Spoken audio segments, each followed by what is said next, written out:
What up, everybody? Welcome into Chat 10 Sports. We are live tonight at Wind Down in Ooltewah, Tennessee, the beautiful place in Tennessee that sometimes it's hard to say, sometimes it rolls off the tongue. Ooltewah. You got Ooltewah, you got Etowah, Ooltewah. you got Ottawa in Canada, which we're in the South. We're not in Canada. But I'm Trey Wynn. This is Kurt McKibben. We are coming to you live. We're going to be here for the next hour and 15 minutes, talking Tennessee sports. And tonight, folks, it is just the two of us. You're probably thinking, where's the beautiful blonde man that's usually with us? Well, we call him now Mr. Puerto Rico. Mr. Puerto Rico. He is actually down south, more south than the old Florida Panhandle. But he is with his brother enjoying some hot weather in the middle of December. Yeah. But, Kurt, what else you got for us, brother man? Well, we are on, obviously, Facebook Live streaming. We're on Periscope. We're on Spotify recently. Been added. That's a new thing. We're on iTunes.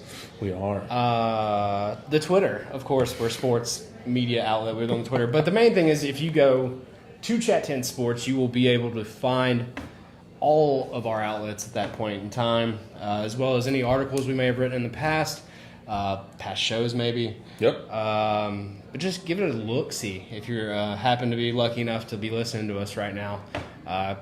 See the full body of work and see how we've gotten to this point, so to speak. I'm actually, and for all those watching right now, I am sharing our show with my friends, which we would ask you to do the exact same thing so we can get some other Vols fans. If your great uncle is a fantastic Vols fan, we're going to talk about a little basketballs for Admiral Schofield and the boys that took down Memphis and the renewed rivalry that is across the state of Tennessee. But if you have an old friend from high school, hey, these guys are talking Titans, do us a favor and share on the show on Periscope. If you hit the three little dots, retweet the show for us if you don't mind. That'd be fantastic. And tonight is the night. The end of Week 15 I guess we're going to talk Vols first, but we have a lot to talk about with Titans playoff picture. Wanted to make sure we detail that before we jump into it. But starting us off here, we are actually, let's see here. We did have a little bit of a botched trade attempt. Ooh, hitting up with some Memphis Grizzlies. We're going to do a quick run through for the Grizzlies. Brooksgate, if you will. Hashtag Brooksgate. Big three-team trade: Wizards, Suns, and the Grizzlies. Of course. And so looked like it was all good to go. I don't know if there's someone who jumped the gun. I don't think any of this would have ever happened without the Twitter. I think something got out there and it happened it was like Vol Twitter just kind of took over. Just took over. It was dead before it was actually a thing. I think I got really excited. The Grizzlies were slated to give up what we thought was Marshawn Brooks. And who was the other person? Pull it up here. The Brooks rumors. Yeah, but anyways, it came down to basically being Let's see. the wrong Brooks. Grizzlies thought they were giving up one Brooks. Yeah, and the Suns Marshawn. thought they were getting Marshawn Brooks. No, the Suns thought they were getting Dylan, and the Grizzlies thought they were giving up Marshawn. However, who was the other player in there? Wayne Selden, the other two guard. And we were going to get Kelly Oubre Jr., who is a rising star, if you will, out of Kansas for the Wizards. I think he would have been a great fit. He's a good defensive guy. Would have fit well into the offense, but apparently the price was not right. Bob Barker for the Grizzlies. Me personally, I would have given up Dylan or Marshawn Brooks, but again, I'm not a GM for the Grizzlies. But yeah, it all went kaput. Nothing happened. Trevor Ariza was going to go to the Wizards, and I can't remember exactly what the Suns were getting out of this deal, but they didn't like it. Yeah, that's what it came just down fell to. apart. Which it's funny. I wish 30 for 30 ideas. If ESPN happens to be watching this, if there are old GMs that have stories of trades that fell apart. I know they did a 30 for 30 about the great train robbery that was the Cowboys getting a Herschel Walker or giving up Herschel Walker that basically led to their early 90s run in the Super Bowl dynasty that was. Yeah. But I wonder some of the I guess some of the trades that have fallen apart. Should have happened. Could have happened. Coulda, woulda, shouldas. But yeah, that hurt. I was on the group chat with all my friends in Memphis, and I was stoked. I was like, we got a great young player to go along with the Jaren Jackson Jr. that we drafted. They had Javon Carter up for the first game against the Houston Rockets. He did great as well. Looks like all the youth is starting to take form to replace the old grit and grind regime in Memphis, and that one didn't happen. I don't think it's dead necessarily. Well, I don't think the Suns will be involved moving forward. I think the Grizzlies and Wizards, if I hear correctly, may still be grumblings that they're still talking, but I who knows what's really going on behind the scenes. I know Vols playing in Memphis. I wonder if I keep calling him Amari Stoudemire. It's Admiral Schofield. Oh, Admiral. If he'd ever get drafted or end up in Memphis. I would love Admiral Schofield in a Grizzlies uniform. I would be a fantastic. I would be getting the jersey immediately day one if Schofield. Because I think I want to say Stokes played for Memphis for a second. Jonell Stokes, former Vol, but yeah, big game. Speaking of the ball. Yeah. In the same arena that day, earlier that day was Tennessee Volunteer basketball team, ranked third in the nation, and the unranked Memphis Tigers. Memphis gave them all they could handle. And it was interesting because I was looking through, statistics on it. And of course, I'm not the guy that you want to ask all the basketball questions. That's Mr. Puerto Rico who's down south. But we did watch the game, and it was something for me. It seemed like Vols had 18 turnovers. It was very much it's good to see that they can still overcome that. Yeah. And still, there was a 10-point lead throughout the entire game, it felt like. Yeah. And that was the thing. I know that the announcers were talking. What the Tigers don't want is just a shootout. Because it was 10 points, and it's, hey, we'll just keep this score going up. And of course, fouls, it seems to be an issue with the fouling. What was the final? 102-92 is what it was. Yeah, it was a high-scoring game too, and the refs, the fans there in Memphis were not happy with the refs. I can't say I really blame them. I wasn't happy with the refs either. I think they called it a little too tight both ways. Mm-hmm. Obviously, the guys in blue there in the forum thought it was really lopsided, and the fouls and free throws would show that. But I think it was just. It's kind of one of those things. It's like a rivalry game. You want to let them play. Yeah. Let the thing happen organically. Let a little bit, a few things slide, if you will. I've got hand checks and stuff. As far as some of the stats from Tennessee, 34 minutes for Grant Williams, 19 points. Admiral Schofield leading with 29 points for the team. He played 37 minutes. 17. It's nice to see. And of course, Pons. There was a little bit of talk of him not being 100%. He seemed kind of out of place at times. It wasn't 100% flush like it has been in past games. I'm loving me some John Fulkerson. That dirty mustache. I can't get enough of it. But it's one of those things. I know a lot of talk. And for those, I know commenting on Facebook, we're going to talk some recruiting here in just a second for the Vols. Going to get into some Titans towards the end of the show. And then stick with us through that. At the end of the Vols segment, we'll do some agree or disagree with some hot topics for the Vols. But everybody watching, feel free to share the show for us. Put your comments in the comment section. This is supposed to be interactive. We want to make this a fun, interactive thing for our viewers. So, yeah. Big game, though. Fifth largest game in Forum history, I think. And the rivalry's renewed. I think 6th or 7th was the 09 game, which is 1 versus 2. Right. So it just shows you, that's something that Tubby Smith, the previous coach, wanted, I think, to renew. Josh Pastner was the coach before that at Memphis.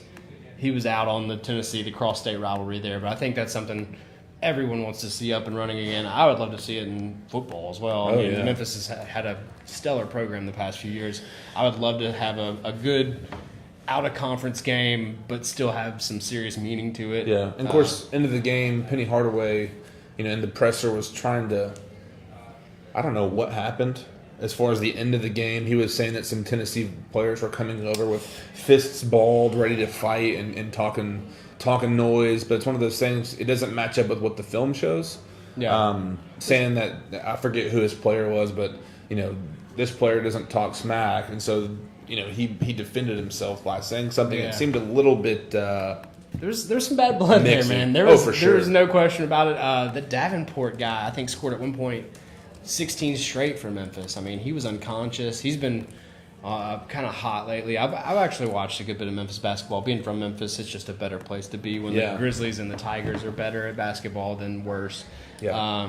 That is a big program traditionally, and it looks to be like it's getting on the right track again with the big signings that they have, James Wiseman and such, for next year. So I would love to see the Vols play Memphis every year. Oh, yeah. And I think next year in Knoxville it's going to be a pretty tight game. And like you said, biggest crowd. There was actually I think it was a Vols fan that actually defecated in the hallway I didn't know it was a Vols the fan. Stadium. Yeah, Nice. I think it was. Don't hold me to it. It but would only be. He was actually on record. He got arrested and saying, "Hey, the lines were so long and people were taking so long in the bathroom. He just couldn't. Just had to do what he had to do." He said. We've all been there, man. Don't worry. I've never been there.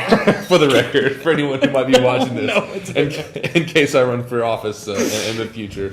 But let's get into some Vols football. I know it's a big week. Early signing period wraps up this week, right? It's actually Wednesday. It starts. Of course, a couple Vols targets prospects. They've actually got it scheduled. Some are on Wednesday, some are on Thursday, and then some are actually outside of that upcoming week. But we're going to do some quick run through as far as some of the top prospects. I know this last weekend for the 15th there was quite the crowd. I'm going to get this pulled up and I'll give you the rundown as far as who was in town in Knoxville for the Vols. Of course, there was tons of photos getting posted from players decked out in uniforms and other gear.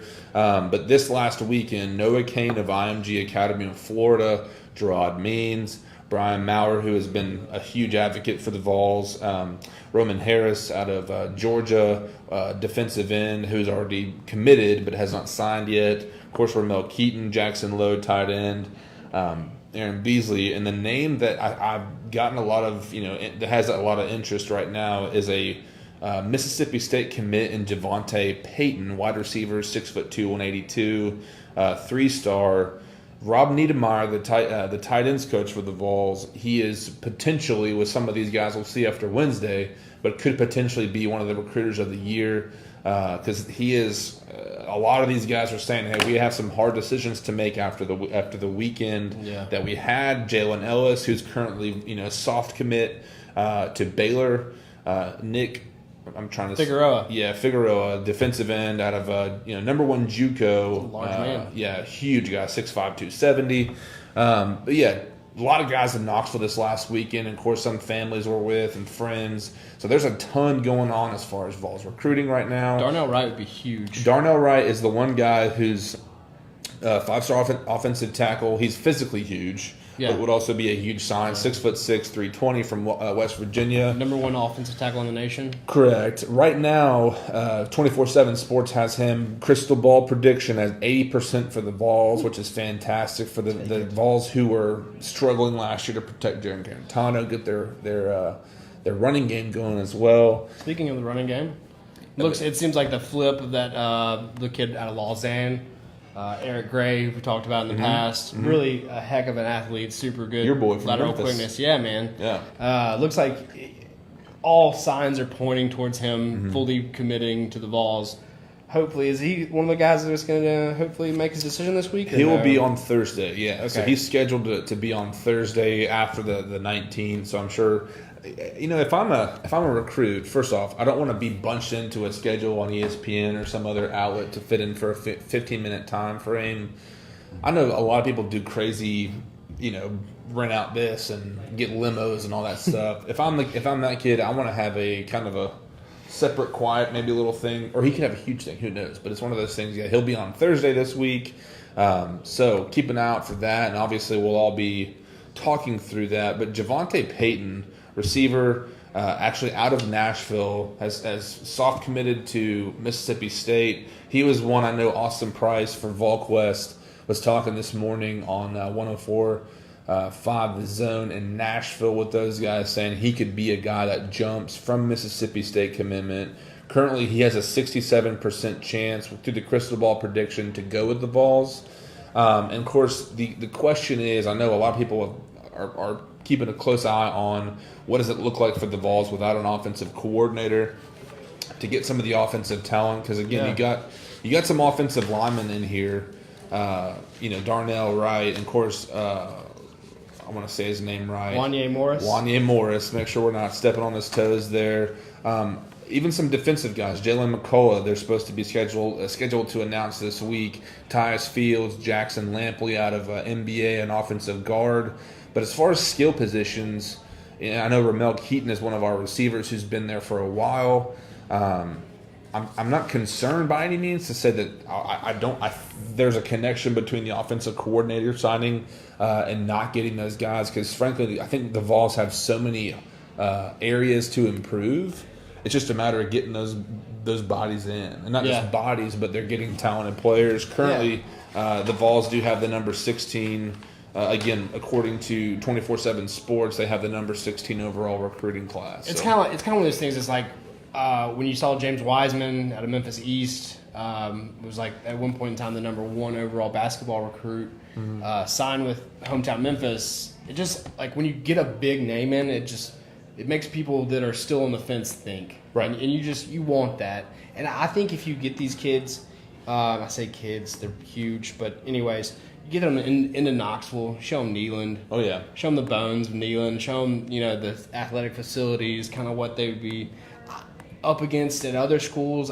It's pretty hard, man, not to pick Tennessee. I feel like, you got 102,000 people screaming for you. Even just the campus, I know Vols fans get a bad rap from national and mostly West Coast, media guys saying that Vol Twitter is crazy and they're hypocrites for rejecting Greg Schiano and then trying to push for Hugh Freeze. Frankly, no one gives a damn. It's one of those things like I'm thinking, of course, you don't want to hire a bad situation coach and has a huge lump of baggage or whatnot, but it's something that I think for a guy like Hugh Freeze, the flat out situation, and even if it's someone like Joe Klatt or Dan Wolken might be watching this thing, Greg Schiano is not a good coach. Vol Twitter and Vols fan across the country, across the state, do not want they don't want to settle last year for a bad coach. So this year, I think there's a little bit of a knee-jerk reaction to how bad last year went. That there's still no announcement of an offensive coordinator, so there might be a little bit of flustered of what's going on. And frankly, Jeremy Pruitt's got his ducks in a row. Yeah. Get your team, get your player, get your Jims and Joes or whatnot, whatever that saying is. Instead of X's and O's. Yeah, and we'll worry about that later because the thing is, the guys. The last thing you want is a circus. Coaching. The last thing you want is a circus right now. You don't want another head coach-esque search. No news is good news to me. I think he's smart. He's playing it right. It is kind of fueling my NFL coach conspiracy theory, tinfoil hat theory. Freddie Kitchens? Don't even get me started. That would be amazing. Go on. I think he'll be the head coach of the Cleveland Browns next year. But Freddie Kitchens. Yeah. Ooh. I'd love to see him on Rocky Top. I would love to see him as OC at Tennessee, but he's just doing such a good job turning that organization around. He's got Baker Mayfield up there throwing the ball around. They've won 5 or 6 straight, I think. They're doing pretty well. They're actually back in the playoff hunt as well. There is like a small, it's a pretty crazy shakeup that would allow it to happen. Today they have to have about maybe 7 to 10 things happen for them to get a chance at a wild card spot. So, but going back to when they fire what's his name? Hugh Jackson. Hugh Jackson. Yeah, you think, oh my gosh, here we go again. Yeah. The collapse begins. Oh, yeah. But then the opposite happened. I think the players kind of bonded and said, hey, man, we got nothing to lose. Let's go out and play some ball. And there's some talent on that team. They've done right. I heard somebody talking about on the way in this morning that their last draft will go down as one of the best drafts in that franchise's history. And, they probably did the best overall out of last year's draft. Yeah. Out of all the teams. So. And I'm going to put a question up for everybody watching on Facebook Live and Periscope right now. Of all of the recruits that we're looking at, if there's guys that are committed who are, or a guy like Wanye Morris who's been basically a recruiter himself, who's the guy that you want to see the Vols sign and you can't wait to see him choose that orange hat over the others? What do you think, Kurt? I'm kind of throwing you on the spot here, but man, obviously I know we've talked about Eric Gray a lot, but sticking with, running backs, that Noah Kane at IMG would be huge. Yeah. I think just having it's kind of one of those things. If you get one IMG kid and you can get them to kind of be spokesmen back at campus, you might end up with 2 or 3 more that you may have not thought you had a chance at. We were talking right before the show. Yep. Alabama does really well at that school in particular. That seems to be just a hotbed of talent. So I think I would like to see Noah Kane flip at this point in time, just to give us another 4-star big name. I know I said Javonte Payton quite a few different times here. He's currently committed to Mississippi State. I'm trying to look through the list here. Have you ever been to Starkville, man? It is not appealing. And again, you should go to Oxford. I mean, come on. You're going to go to Mississippi. Like you said, though, I think Knoxville in itself has so much to offer. You're 2 hours, maybe hour and 45 from Nashville, Chattanooga. You can hit up Atlanta. But the thing is, and I know Pruitt's been talking about this since day one. The Power T is a brand, it's a logo. But the fans, the support, and then flat out, the opportunity to start in the SEC as a freshman. Day one. A guy like Darnell Wright, Wanya Morris, these other, Jackson Lowe at tight end. I know Dominic Wood Anderson has been I've loved his contributions to the Vols. He's more of a stockier power back or tight end who can probably block well and get a couple of receptions. But Jackson Lowe is the kind of guy I think he could be a fantastic pass catching touchdown or a tight end. He is actually out of, I want to say, not Marietta. Pull him up. I feel like it was somewhere in Georgia, right? Yeah, it's Cartersville. Okay. Yeah, Cartersville. I watched Georgia. his highlights last night. He's fantastic, but I think Javonte Payton, I would love to see him flip. Noah Kane, big name. I think he would be a big, huge flip for the Vols right now. Let me see who else we've got on here. That's Jalen Ellis. He's a guy for the receiver core. I know we have a lot of returning receivers. Juwan Jennings is coming back. Palmer's coming back. So there's definitely some age there to give some wisdom to these guys. But I want to see some skill players.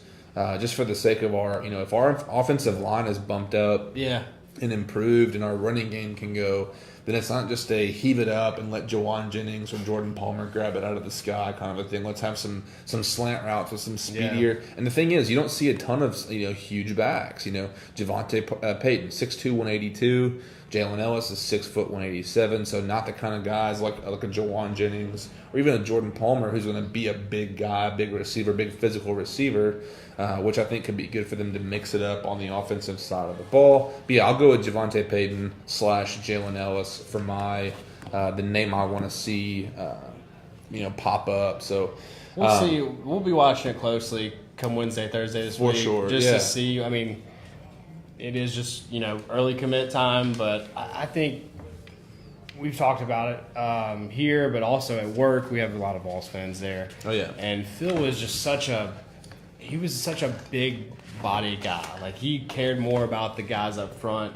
He knew that everything would kind of fall into place if you got a good offensive and defensive line. Man, it does. It does. It sounds like that old fogey thing to say. Defense wins championships and – there's a reason it's a cliche. Yeah, but no, the big hog mollies up front are really what paves your way, and that to me puts your floor a little higher. If you do have a good offensive line, you don't have to have a premier athlete, running back or receiver.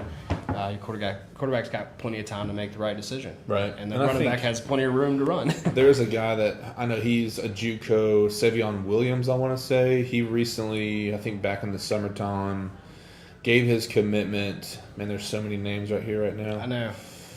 Savion Williams out of Scranton, Pennsylvania, 6'4", 300-pound defensive tackle.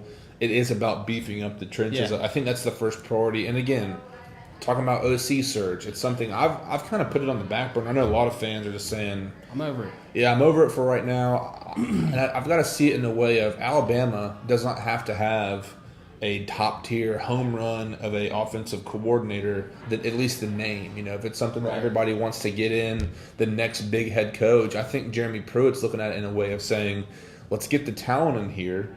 we can draw up plays in the dirt if we need to, and if we have good enough guys, we can run. Tyson Helton's offense was nothing special. Yeah, I know it's gotten good reviews in the past. Of course, he's back at Western Kentucky for his offensive, prowess or whatnot. But I don't think Pruitt's so focused on getting the name in here or the persona per se. I mean, if they hire a guy like Kendall Briles, fantastic. I know we've talked about Freddie Kitchens and other guys. I know Danny Enos is unofficially off the table or whatnot. There's probably 7 or 8 other names that we haven't really considered. Is Briles officially off the table? Was he Florida State? No, Florida State still hasn't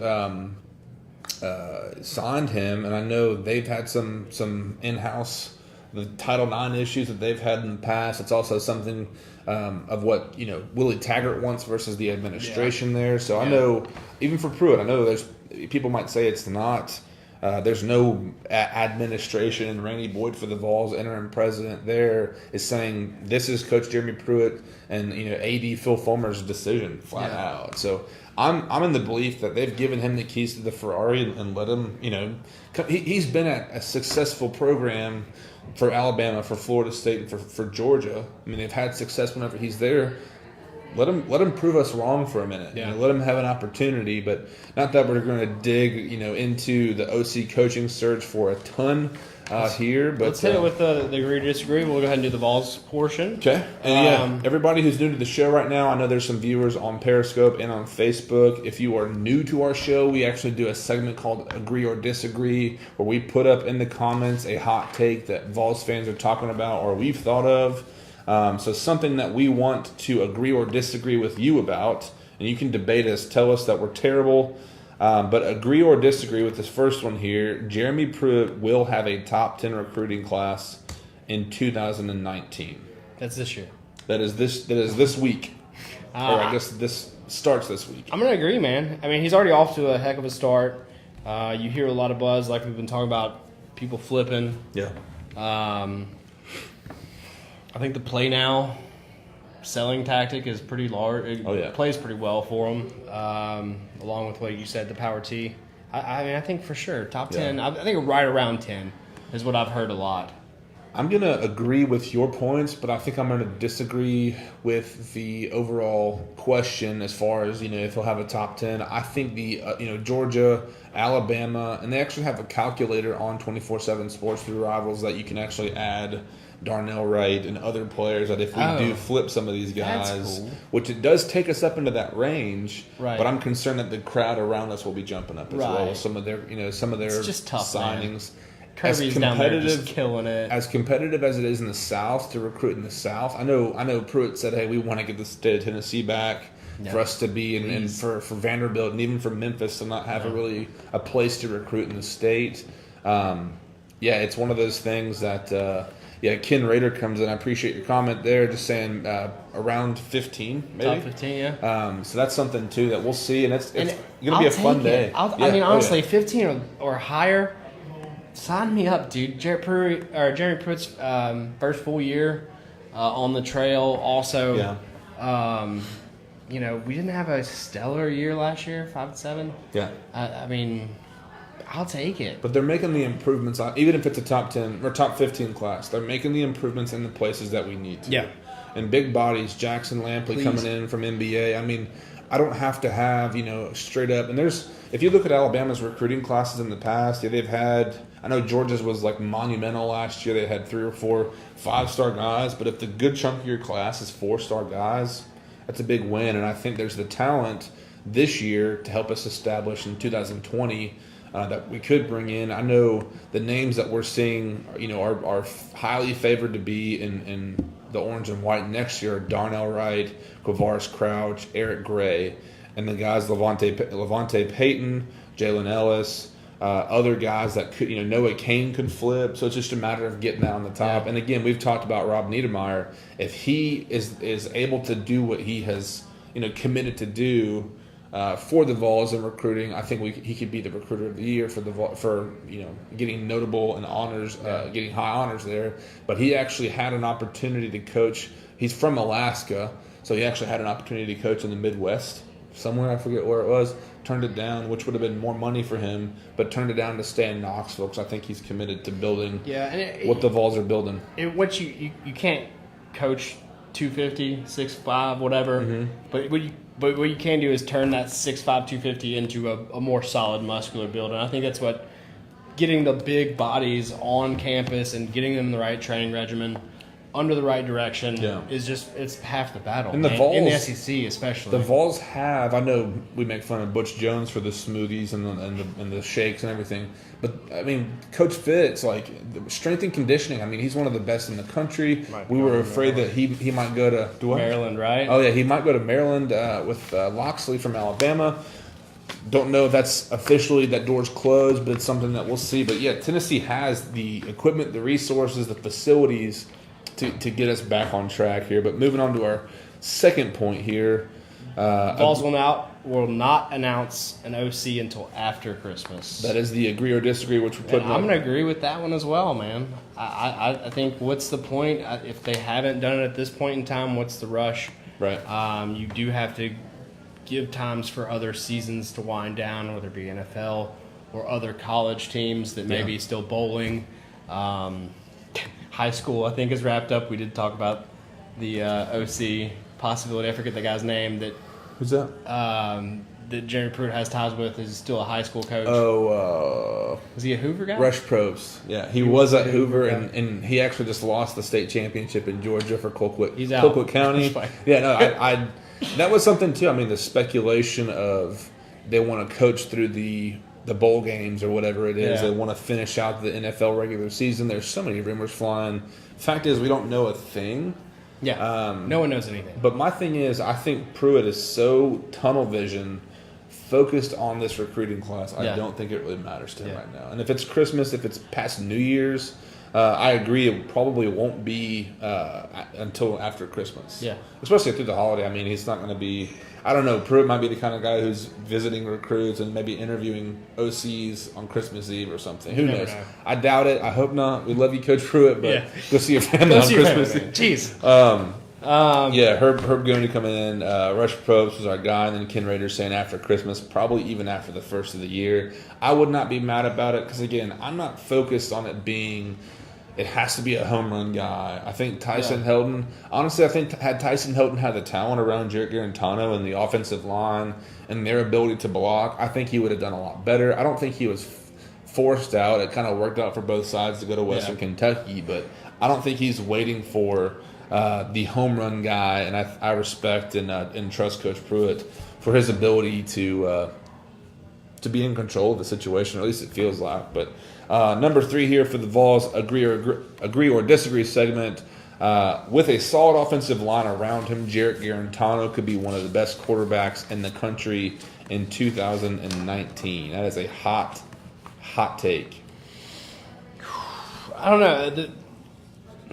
One of the best. I think that's not too much of a stretch. It's going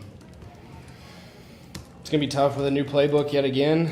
I think the line improves, but I'm even though he gave so much to cheer for this year, I'm going to go with disagree. It's hard not to. I just don't think I don't think he's going to play on Sundays. I think his arm got a lot better this year. His decision making, tenfold better this year. But I still don't think he's one of the top QBs in the country. All right.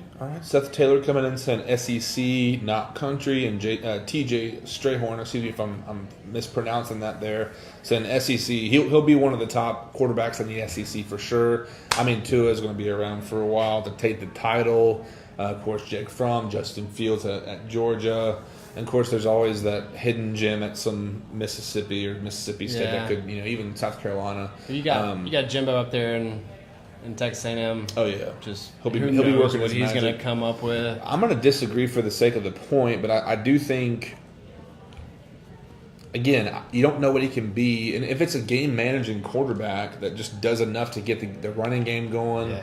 And like Kurt said, this year his decision-making, even his accuracy on some of the hitch routes and the slants. His ball had zip a lot more. Yeah, and I don't think he has to be the guy to throw it 60 yards on the field.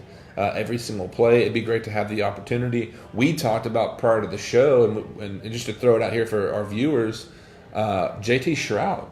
I mean, if you've seen his film from high school, he has the Yeah. ability to heave that ball. It'll be a lot of fun to see if there's some quarterback competition, which is always great. What another year would do for him, maybe. Oh, yeah. Just being around college talent.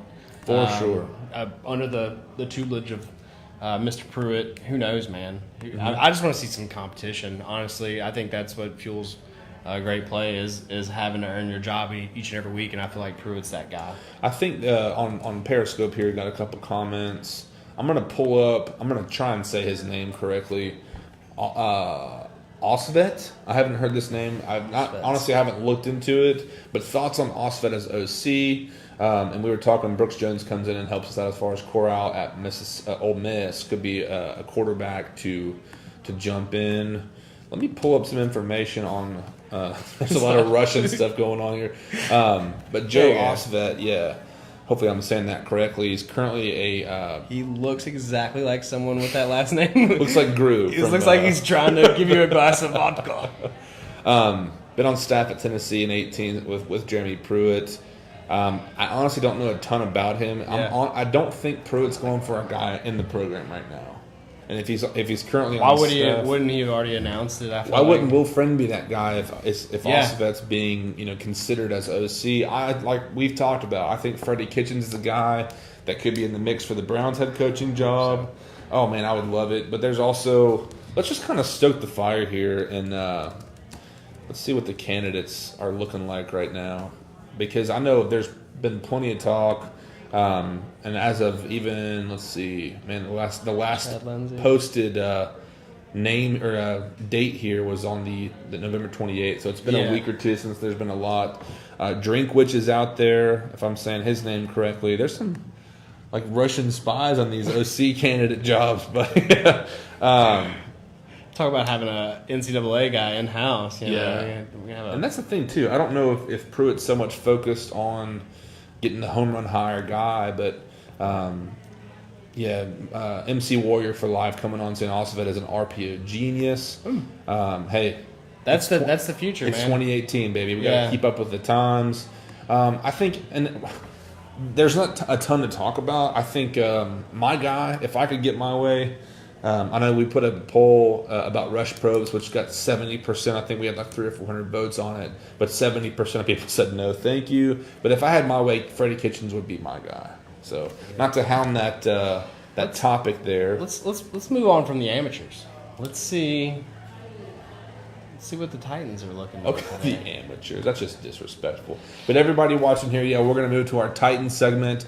We have a lot to talk about, and we've got a little bit of time to do it. We might go over a little bit here. Let's see here.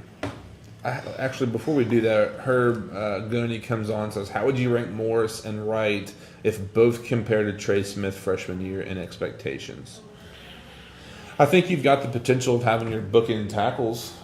If Trey comes back, I'm hoping, and we've always said this, we're thinking and praying for him just to be able to get past the issues with the blood clots. But I think even if he does come back, I think he could potentially be moved to guard, give those guys some time, maybe having the support of him, being the kind of the anchor of the offensive line.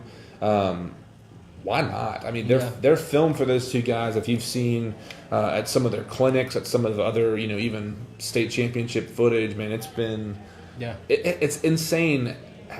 These are guys that are, I know Darnell Wright's 6'6", 320.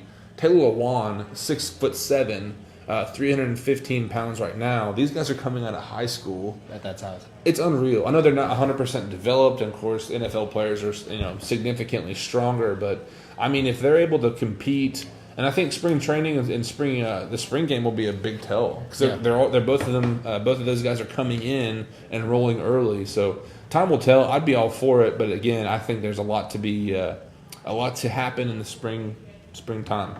So moving on to our Titans segment, for one of our Titans fans, I know we're probably getting close here, but we're going to move on to this pretty quickly. But obviously, Titans versus Giants this last Sunday. Kind of a slow, boring game, but for me, honestly, I can live with it. As long as that score at the very end is in favor of the Titans. But of course, Derrick Henry comes back with another plus 100 rushing yard game. which puts him, he broke a franchise record out. For 2 games. For 2 games. He has 408 yards. Fantastic. He actually broke a franchise record and bested Earl Campbell this last week, which he did get a game ball from Vrabel.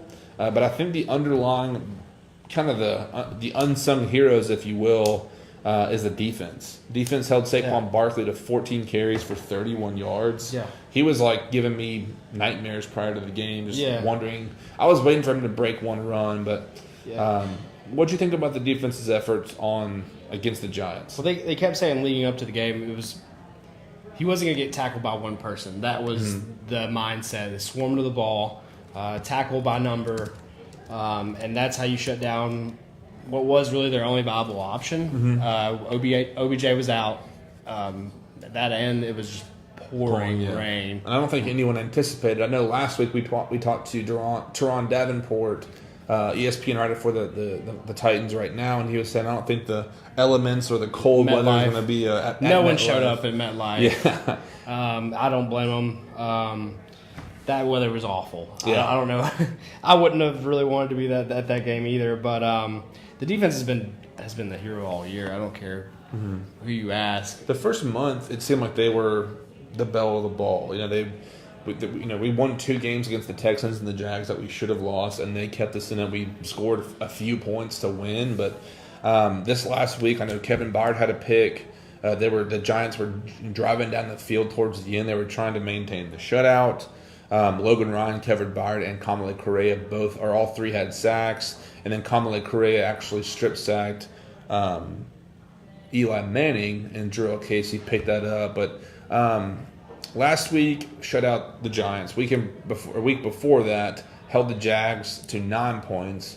Just to open that question up for everybody watching. I know Derrick Henry is getting a lot of love right now, but is the defense the unsung hero of the last 2 weeks for the Titans? Currently on a 3-game winning streak.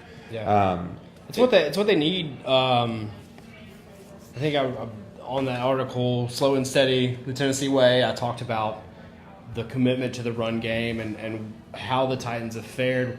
If you give the ball to Derrick Henry early and often, it keeps the defense on their toes. Yeah, it keeps them fresh. I mean, and that's what you need for our defense. I think is kind of the catalyst for us. Period, because our offense is I don't want to say predictable, but we're limited in some places and some facets, and so our defense, to me, if we can control the game tempo-wise with the offense and the defense shuts it down, we got the ability to hang with anybody. The NFL's best. So, and it's something too, and Irv Goodwin brings the point up again, or for us, that Logan Ryan breaking his left fibula as of yesterday against the Giants, confirmed it himself today on Twitter.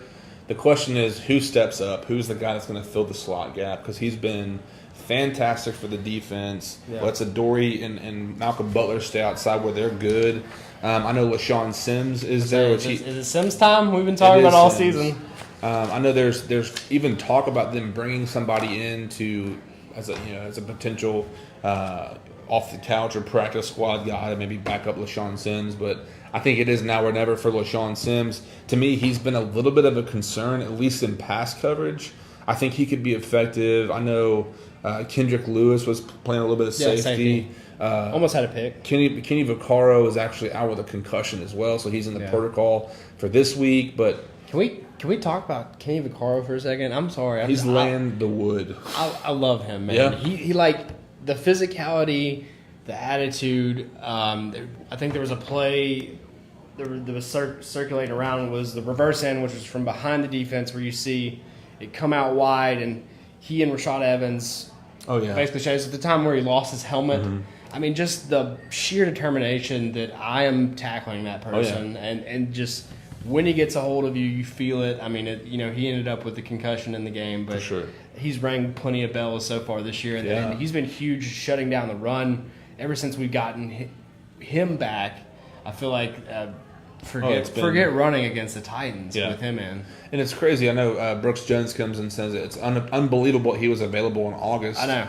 I know it came down to, I know it'll be a controversy through the offseason of what's going to happen when Jonathan Cyprian comes back.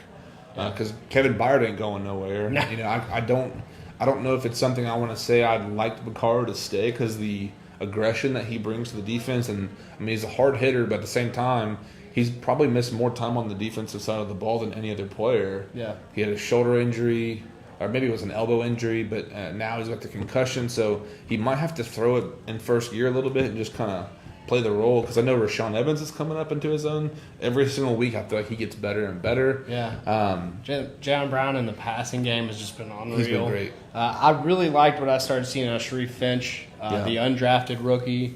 Kind of worked his way up. Physical dude, big dude. Mm-hmm. Started showing some signs of light, and then you hate to see he's out for the season too. And that makes a concern, raises the question for us and viewers as well. Over the last few weeks, we've lost Jack Conklin, Jonnu Smith. We've lost Logan Ryan today. Sharif Finch has a shoulder issue or injury. Even Paul Kuharsky was saying it doesn't look good. He could potentially be out as well. Are you concerned as far as the building injuries for the Vols, for the Titans as they get closer to the end of the year? Yeah, I mean, I think it's one of those things. It hasn't been some special teams player that you don't miss. It's been names that you are used to seeing trot out, starters. Ferkser is a good pass-catching tight end. Mm-hmm. Stalker's a good blocking tight end, but who do we have after that? It's just we're getting really thin at a lot of positions. You don't like Luke Stalker? I love Luke Stalker. I don't want him running routes. He's not the swiftest of foot. He's got he could be a good run right into the cover one zone of under the safety and kind of find the middle linebacker spot in that coverage to get a quick first down, but it'll be telling this week. I know we kind of have a potential trap game against the Redskins this week. They're 7-7. Half of their team's in the hospital, it seems like. I know Alex Smith has finally been released back, able to go home. But it's one of those things at home. I know a lot of people are saying it. If you're in Nashville or in the surrounding areas, I'm looking at tickets right now. Try and go to this game because it's going to be. It needs to be loud. Yeah. And I know the Titans players. Sometimes, Tennessee's not the best place to play. If you're able to beat, I know some of these teams, I know that the Eagles and the Patriots at home, and they've been inconsistent, but support the team for the love. It's really hard to imagine what these guys, especially with their preparation and they're putting their bodies on the line every week, and they walk out and it's like a 3/4 filled stadium. So, and it's just, I don't know, sometimes it takes a crowd a while to get up to a certain level. Yeah, it's just like they have to prove that they're worth your time. No, dude, come ready. Yeah, come. Only game I've been to, I haven't been to one this year. I went to the 13-degree game where we clinched against Jacksonville last year, and I can understand maybe not being, full of energy when it's that cold, but. It was still kind of disappointing to see even just the turnout and kind of the crowd thin out. It's just like, but if you need the incentive to go, Derrick Henry is probably going to run over some people again. And speaking of running over people, one of the stories from yesterday's game, Marcus Mariota threw a Hawaiian punch, and he put Alec Ogletree on his butt. Yeah. I don't know if I love it being a quarterback, especially with his throwing shoulder. He kind of threw the side of his body. Yeah, it's like, that's not where I want you laying that lick. Maybe down more towards the knees, but he went straight in the chest with his throwing arm. He put it on him, too. But I do want to ask everybody watching, what does it do for a team when their quarterback is willing to throw himself and his body and make some blocks? He did it last year against the Jaguars. Yeah. He's doing it again this year. Yeah. I know Derrick Henry yesterday said he just popped up and said, man, thanks. Yeah. But what does it say that he's willing to sacrifice himself in that way? Yeah, it just shows that the mentality he has, that he's just one of 11 on the offense. He has no sense of entitlement. He is committed. Those guys are out there laying their bodies out every play for him, especially, the running backs. I don't know if you've ever tried to catch a blitzing linebacker as a running back, but it doesn't feel good at all. Oh, yeah. And it's not the easiest thing to do in the world. So, you see some space out there. Maybe, one block springs him, and he's thinking, hey, here we go. Sure. It's either one of those things you either just kind of stand in the way or you go full out, and he went full out, and Ogletree there, he's a beast of a man. Yeah, he was on Hard Knocks, I think, last year. Yeah. And ended up getting traded to the Giants from the Rams, but he is a specimen. It scares me to see Marcus do that because if it goes the wrong way, because I'm just here comes old Blaine. You've already Gabbert. been hurt so much, and man. that is the last thing that the Titans need right now. Yeah, Steven Snyder comes in. I like it, but don't get injured. We need Marcus, Please. and it's crazy because I know a lot of people are giving Marcus hate for not being the guy that Derrick Henry has been the last 2 weeks of carrying the team. And frankly, right now, we don't need him to. If I'm Mike Vrabel and Matt LaFleur, I'm putting it on Derrick Henry and letting him take us to the playoffs because flat out, I know we'll get into kind of the playoff picture of where we're at, what we need, since we kind of recapped the Giants game. But I did want to let you guys know. I know we have some local people. There's someone on Periscope that said they're from Saudi.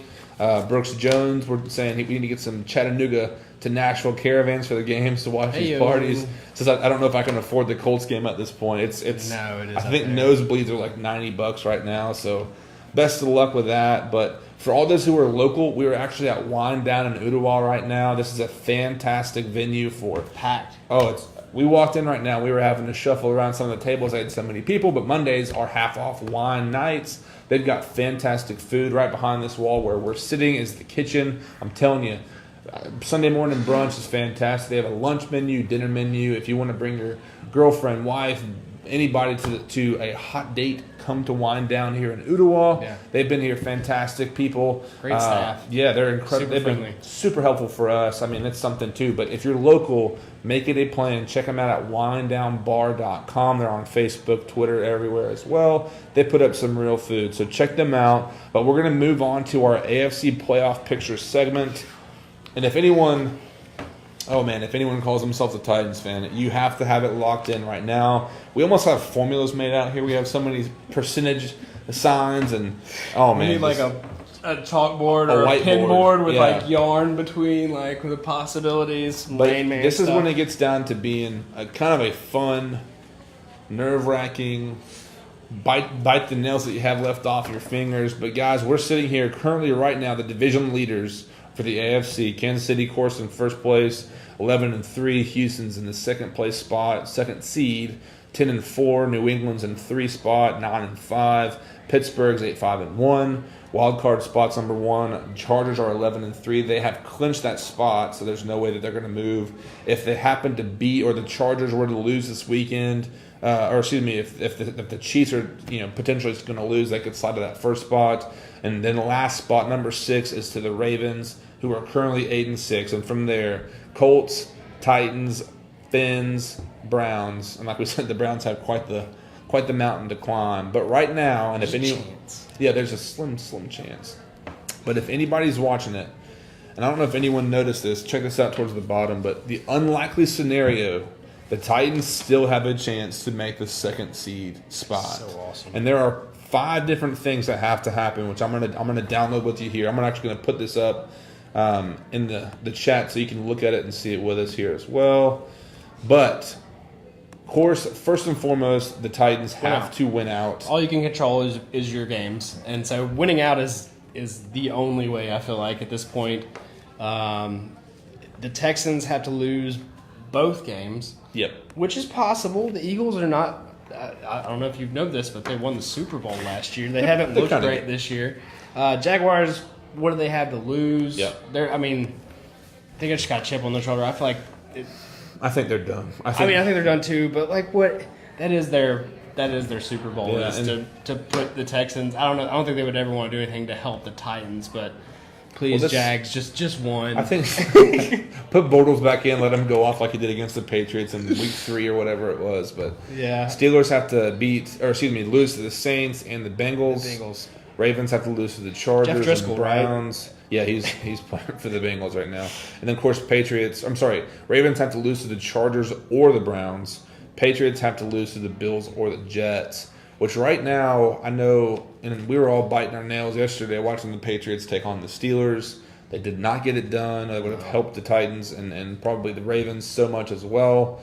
But looking at the playoff outcome, this weekend's kind of guide for the Titans fans. The Ravens are playing the Chargers at 8:20 this Saturday night. That's Eastern Standard Time for all the East Coast folks, and then Central Time you can make the adjustment there. But it's looking good for the Titans there. Chargers have been hot. Phillip Rivers looks like the Phillip Rivers of old. They have Keenan Allen. He's been fantastic in their defense. Joey Bosa. We could list off name after name, but they've been playing some great football. Browns look good too. I mean, they could potentially beat the Ravens for sure. It's the Chargers right now, the Ravens have a 20% chance at beating the Chargers right now. So that's definitely in our favor. Ravens have a 78.8% chance at beating the Browns. That's one of those games you just never know. I know Lamar Jackson's starting right now for the Ravens. He could run all over the defense, but at the same time, Baker Mayfield's been very impressive as a rookie this year as well. So that's kind of holding out hope for those guys. The thing also is that I don't think that this or any predictions taken into account is like if you are one of these teams that are clinched, do you play Phillip Rivers? Do you play? I mean, that is true. Some coaches would say I want my best players out there 100% of the time. I think Nick Saban even, on special teams, they don't want them to get rusty. Some coaches go the opposite way, and they're like, I'm coddling this player.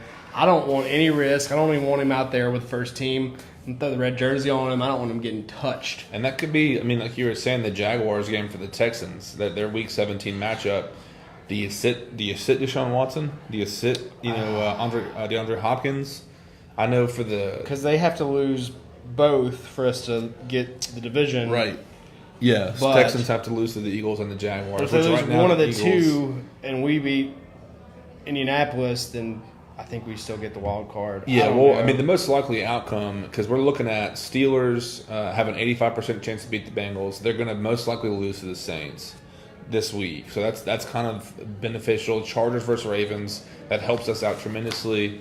And right now we're favored. Titans are favored in both Week 16 and 17, which would put us at 10-6, which I believe we have an over 90% chance of making the playoffs. I'm surprised we were favored against the Colts, honestly.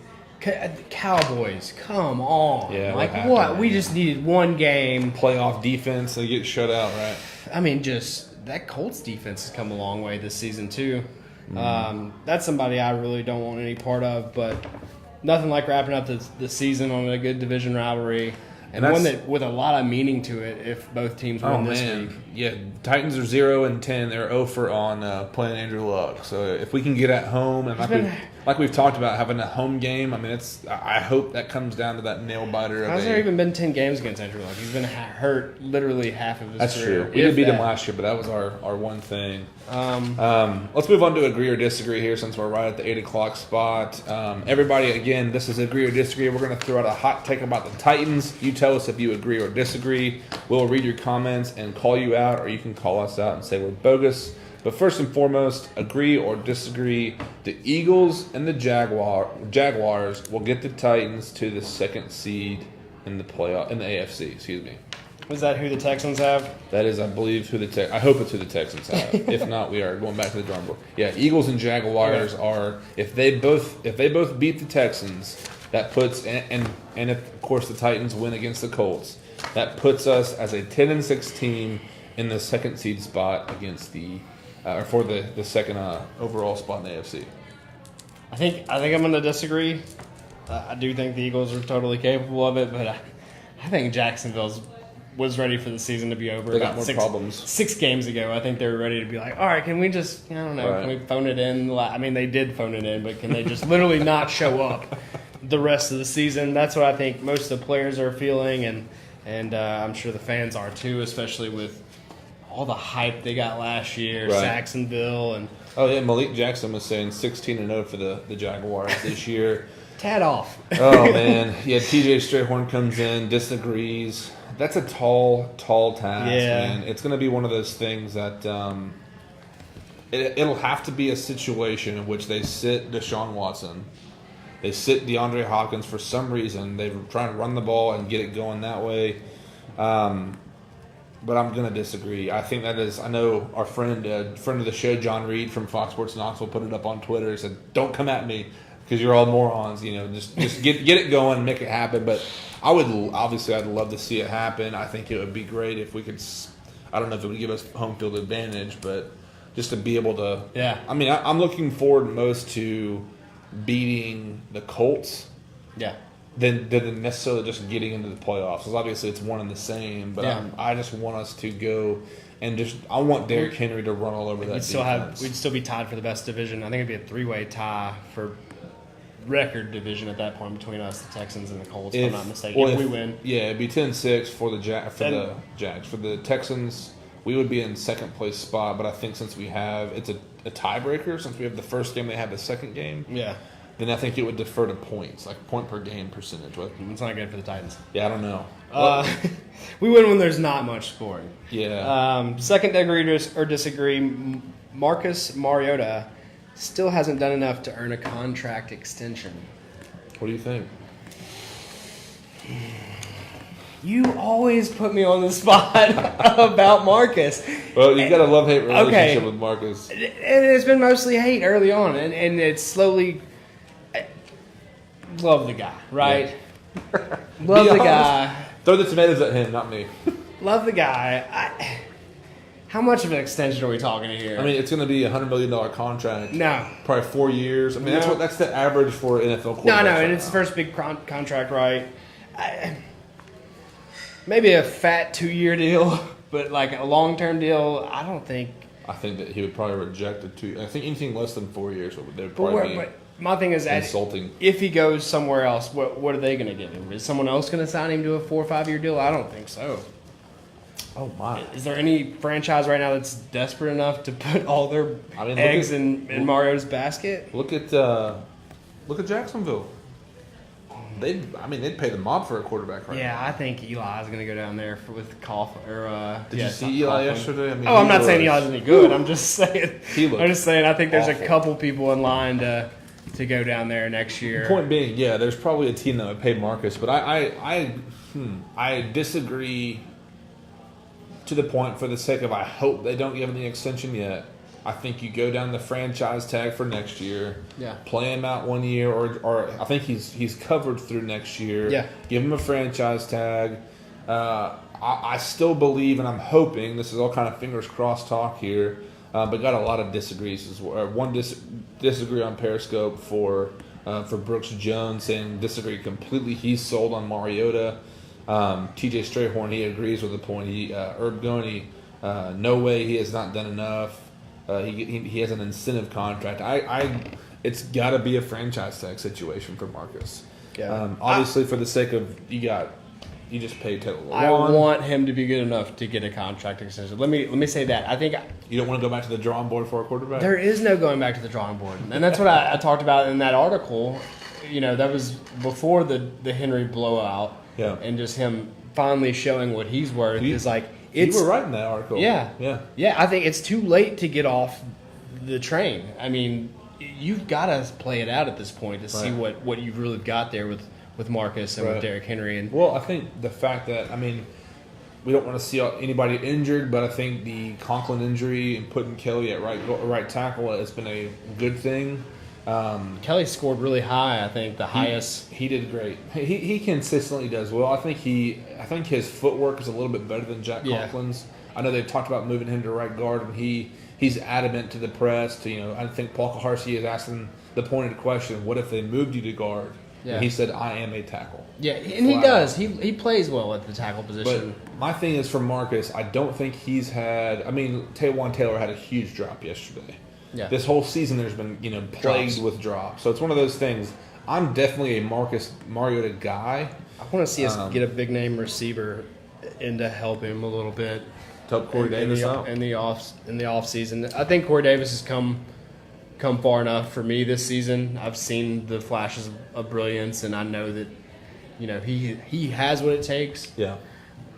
You just got to have somebody else there to make the defense thing. I think it was Delaney Walker in the past that had the focus. That's a huge point. What would happen if Mariota had his security blanket in Delaney I think it'd be a totally different season. I think the scoring wise, I think we'd be much higher, even with the bumps in the road, the slow, rough start that we saw with the new regime and the playbook, and Marcus learning yet another playbook. I think it still would have done so much just to have 8'2" up there. Oh, dude. Making plays. I know he's getting up in age, but he's a leader in every sense of the word. Valuable. I mean, he's out there showing you what it takes and just what it means to be a veteran and to earn your way that long in the NFL and just the effort day in, day out. Moving on here to the next one, but Brooks Jones brings up a great point. Mariota's career has been a victim of circumstance. Decent point. That'll preach, brother. Number 3 here. I'm going to let you read this one off, brother. The defense and Derrick Henry will get the Titans into the playoffs. Yeah. Hell yeah. I think book it. My favorite thing happening right now, and I know Derrick Henry's getting a ton of love. Corey Davis has had a couple explosive games. Mariota had an explosive game a few weeks back. Offensive lines played well. They've not been the talk of the town. I think Rashaan Evans has been my favorite part of what's happened over the course of the last 3 weeks.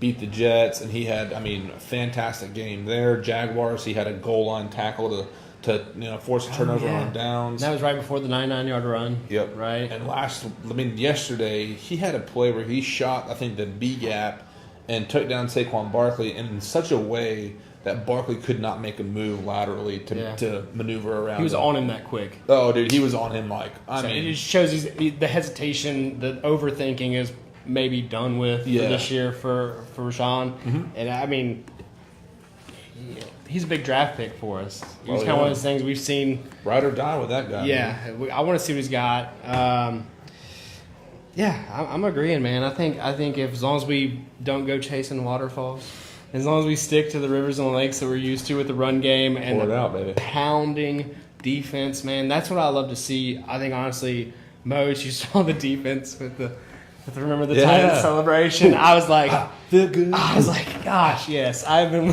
with all these celebrations, that was, my favorite of the year so far. Yeah, Herb saying in here, agree, think he opens the play action, which opens things up downfield for Marcus. Yes. It's amazing how this game is all it's symmetrical. Is that the right Cyclical? word? Cyclical.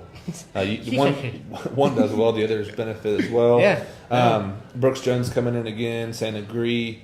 Also, P's ability to scheme and pressure against luck this time. Dude, that's a huge point. P's back at Brooks him. Jones, what's up, man? Good to have you in here. Yeah, Dean Pease obviously went out of the last Colts game with a rogue nerve issue in his eye. Got rushed to the hospital, which I believe had a big effect on the game as far as who's calling plays. Because it all happened. I feel like it was a confidence thing, too, for the entire team. He's been just worth every dime we played Dean Pease this year. So, and I think he got a game ball as well from Vrabel, and I think he said, I wouldn't want anybody else calling plays for our defense. And obviously, the defense has been fantastic. This you get to see what so many other teams have done wrong against the Colts in this little stretch that they've put together too. Just film is a big deal too. Brooks says, first time listener, just looking for some good people to talk Titans. Hey yo, come on here time, brother. Every single week we're on. For everyone watching, if you're new, like Brooks, chat10sports.com is the hub to find everything that we do. We're everywhere on Facebook, social media, Instagram, Twitter. We're also, as of today, on Spotify. In case you can't make the weekly live stream, we actually convert this into a podcast. So I know we're all going to be driving for the holidays. Find us on Apple iTunes and Spotify and give us a listen, share with your friends. But every single week we'll be here. But the last agree or disagree, Kibby, hit me with that last one, brother. Derrick Henry will be 1,000 yards rushing on the season by the end of the season. That's 1,000 yards for Derrick Henry. Where's he at right now? He is currently, as of December 17th, he has 822 yards rushing. So that's... He's about 119 yards short. I'm sorry. I think he has to average 59 yards a game. Oh, that's easy. For the next 2 games. Yeah, easy peasy. So, I think he'll do it. I think it's going to be the fact he's at home. Offensive line's looking better and better every week. Yeah. And, of course, last year, I know DeMarco Murray was 1,000 yards last year. Look it up. Yeah. You agree or disagree? No, I totally agree. I think, and here even more so, Redskins are a team you need to beat. Mm-hmm. I want to see us just hand it to him until they can stop him. Prove that you can stop him. I mean, I'm gonna have a little. We get 30 plus carries last game. What did he end with? I had it on here somewhere. Hold on. Last year, no. The last time was DeMarco Murray in 2016 had 1,287 yards. Sorry. Yes, but your point, I think that we should just drive them into the ground. They currently have the Washington Redskins. Got no offense. Have the 18th ranked rushing defense. Then the Colts have the number 8 according to PFF. 33 carries last game. I want it to hit 40 this week. Keep it going, LaFleur. I mean, yeah. Listen, LaFleur. I know it's not pretty, man, but like I don't care. Oh man, That W is all that matters. I don't care if it's 6-0. Yeah. Give the man the ball. Especially, he's a large dude. I want to see what it does for, and it hasn't been like mind-boggling thing the last 2 weeks. But Dion Lewis, and I think they need to move him to a slot type position. Run him in motion, throw some little bubble flat routes, bubble screens. I mean, they've been trying to get just even a quick slant. If he hits the seam and the safeties are too far apart, like adios, man. That dude's got some wheels, and we've seen, I think, a lack of carries for Dion Lewis as well, with the uptick of handing it to Derrick Henry, and that to me I think is what needed to happen, because he needs to be in pass schemes and stuff like that. TJ Strayhorn comes in and says he could have run that ball 20 more times and still had more steam than that defense yesterday. The Giants did not. They couldn't tackle anything. I don't want to tackle him. I'm sure they don't either. But I mean, even his ability, and you saw it on the play where Marcus threw the block. He has such an incredible ability to go laterally, sideline to sideline, and it's something.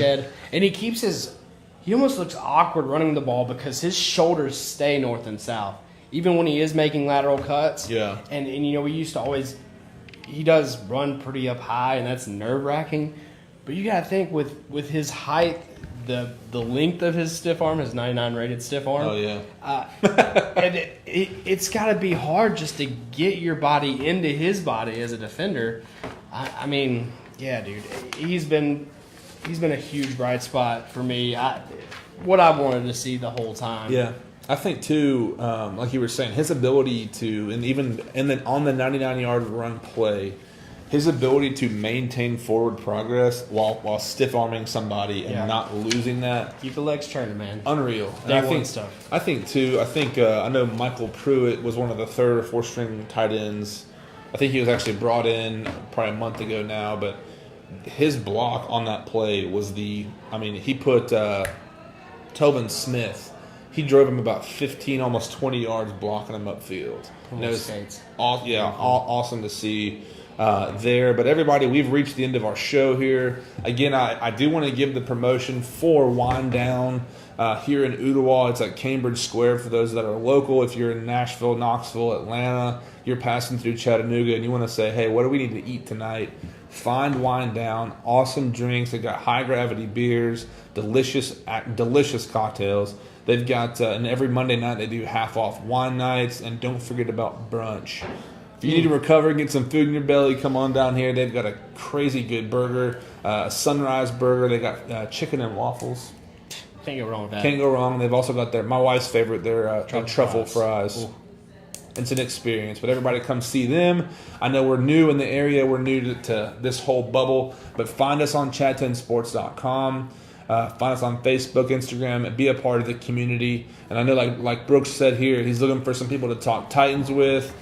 Kibby is from Memphis. I'm from Nashville. And our Mr. Puerto Rico, who's actually out tonight, is from East Tennessee. So we're trying to bridge all 3 parts of the state to talk some Titans, Braves. We're going to get into that later on this year and then into next year. Yeah. But be a part of the community at chat10sports.com. I'll see y'all next year. We will. Oh yeah, Kibby's actually getting married. Everybody say hi and wish him luck there. He'll be getting married, in a couple weeks, and we'll be in Memphis for that. Speaking of, I'm glad you mentioned that. He'll be out the next 2 weeks. Chase and I will be back next Monday.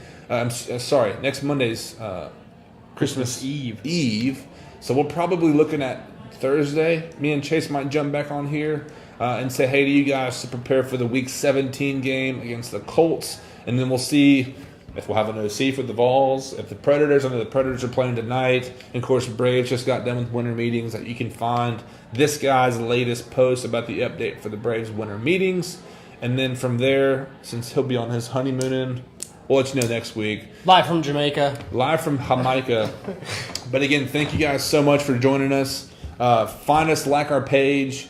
We appreciate your interaction, and hope you guys have a great rest of your week.